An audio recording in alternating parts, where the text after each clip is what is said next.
J'aime bien vous raconter des coulisses de l'émission parce que les coulisses, c'est parfois sympa. Il y a un instant, vous ne l'avez pas vu, mais j'ai perdu la fiche de Guy, là. Et je l'ai retrouvée dans les fiches, coincée entre Pamela Anderson et Jean-Marie Perrier. Guy. Et je ne voulais plus bouger.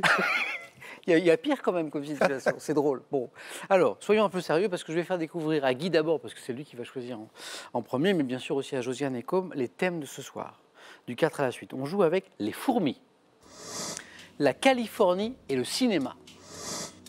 Tout sur les noms de code. Et bien sûr, vous le savez, le thème mystère. Guy, l'un de ces 4 thèmes est pour vous. On va tenter les fourmis. Fourmis, venez Guy.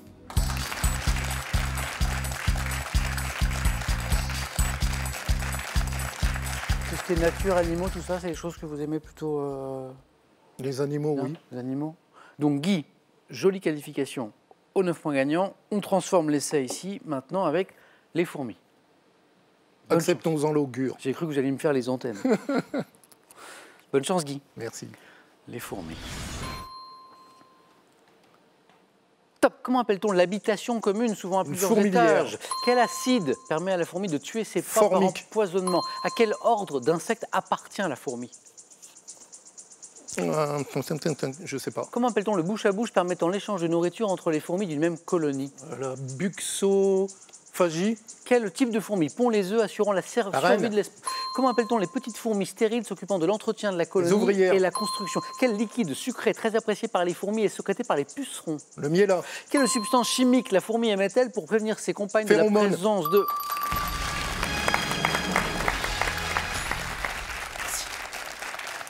J'ai l'impression que je jouais avec... Quel est cet écrivain qui a écrit sur les fourmis? Bernard Werber. J'ai l'impression que je jouais avec Werber. J'ai lu tous les fourmis de Werber. C'est vrai? Oui. Ah, je l'ai rencontré... ça doit être sympa. Oui, il est vraiment étonnant.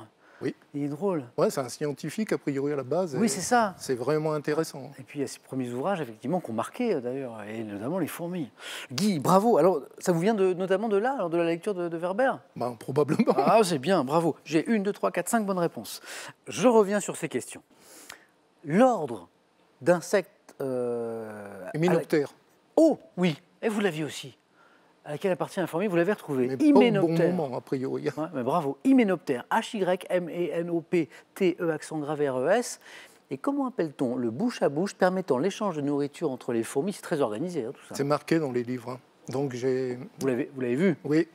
Si je vous dis trophalaxie. Ouais, il y avait un truc comme ça. Ouais, trophalaxie. Alors Guy, félicitations. Magnifique, 4 à la suite. Merci, Samuel. Félicitations. Quand j'ai vu les thèmes, j'ai vu les fourmis, je me suis dit, oh, c'est un thème qui va faire peur, ça. C'est un thème, mais pas du tout. Alors Guy, il s'en est emparé, hop. La peur n'évite pas le danger. Bravo, Guy, 4 points. Josiane, soyons ambitieux, on va viser le même score avec soit la Californie et le cinéma, tout sur les noms de code ou le thème mystère. Le thème mystère. Venez, Josiane.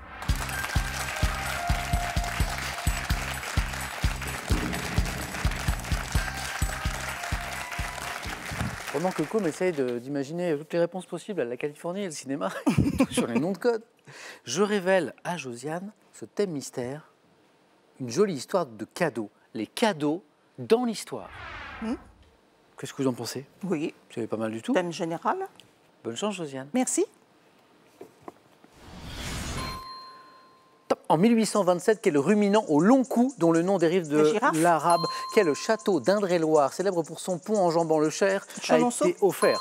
Dès 1572, quel artiste italien peint une nouvelle série des 4 saisons que l'empereur Maximilien II offrira au prince électeur de Saxe? Botticelli.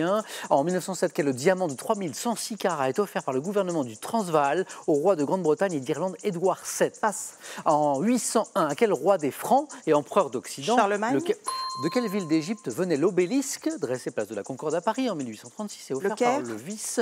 Quel petit château construit par l'architecte Gabriel et situé dans le parc de Versailles a été offert par Louis XVI à Marie-Antoinette? Oui, bonne réponse. J'ai 1, 2, 3, 4 bonnes réponses. Mais 2 points parce que ça ne s'est pas enchaîné. Mais c'est bien. Le petit Trianon, Charlemagne, le roi des Francs que nous cherchions. Alors pourquoi, quelle histoire de cadeau? À quel roi des Francs et empereur d'Occident le calife de Bagdad, Haroun el-Rachid, offre-t-il un éléphant? Le château de Chenonceau, offert par Henri II. Château des Dames, oui. Ouais, à Diane de Poitiers. Et la girafe, pourquoi la girafe? Quel ruminant au long cou dont le nom dérive de l'arabe Zarafa est offert par le pacha d'Égypte au roi Charles X. On était en 1827. Nous cherchions aussi ce diamant énorme. Oui. 3106 carats, offert en 1907 par le gouvernement de Transvaal au roi de Grande-Bretagne et d'Irlande, Édouard VII. C'est le Régent? Non, Cullinan. le Cullinan. Cullinan, pour cette pierre incroyable. De quelle ville d'Égypte venait l'obélisque? Alexandrie. C'est pas Alexandrie. Luxor. C'est Luxor. Guy, Luxor. Et Ouais, j'adore. C'est drôle parce que je dis Luxor et j'ai envie de dire j'adore très fort. Et je me dis non, Samuel, sois sérieux, on est en plein, tout ça. Et Guy me dit j'adore. Dès 1572, quel artiste italien peint une nouvelle série des 4 saisons que l'empereur Maximilien II offrira au prince électeur de Saxe? Donc pas Botticelli, mais Arcimboldo. Arcimboldo, Giuseppe ou Arcimboldi. Bonne réponse également. Josiane, merci. Merci. Et 2 points pour vous.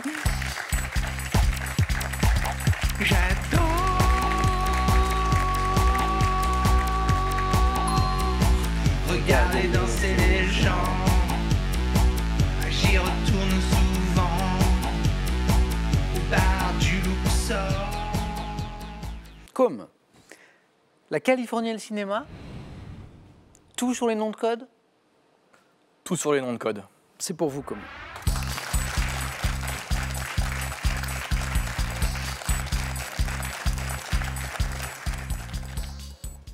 Prêt? Tout sur les noms de code. Top, dans l'album de Tintin, Les cigares du pharaon, quels personnages sont désignés sous les noms de code X33 et X33 bis? Je passe. Quel est le nom de code anglais signifiant suzerain a-t-on donné à l'opération ayant conduit au débarquement de Normandie le 6 juin 1944? Anglais. Je passe. En mai 78, quel nom de poisson voisin du thon a-t-on donné à une opération militaire conduite par la Légion étrangère à Colvézi?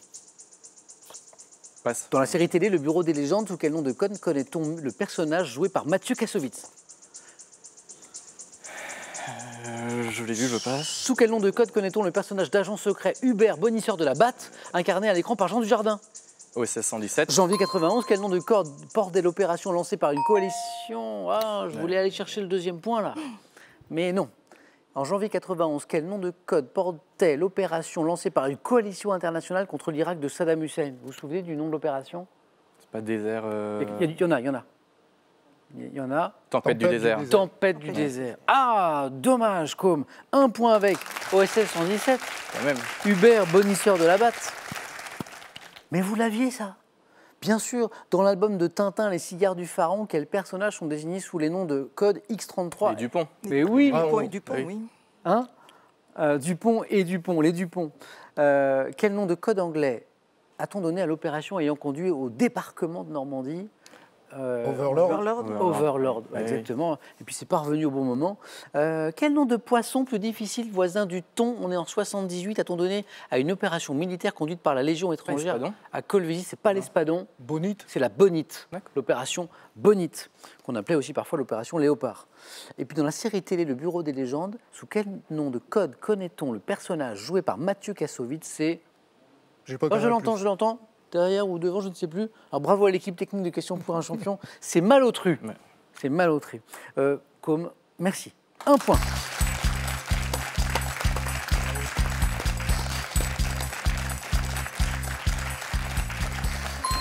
Un grand merci. Comme bravo pour cette première participation. Merci. À bientôt, j'espère.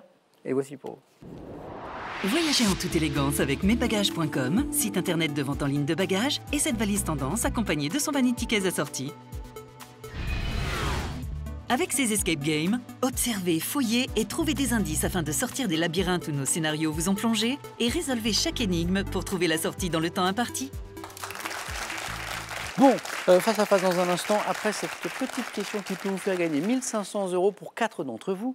Quel chanteur a écrit de nombreuses chansons avec Alain Souchon? 1. Laurent Voulzy. 2. Charles Trenet, 3243. Le téléphone par SMS, 1 ou 2 au 7 10 20 et tirage au sort parmi les bonnes réponses. Qui sera sacré ce soir? Un champion? Une championne? Josiane? Guy? Réponse dans un instant. A tout de suite.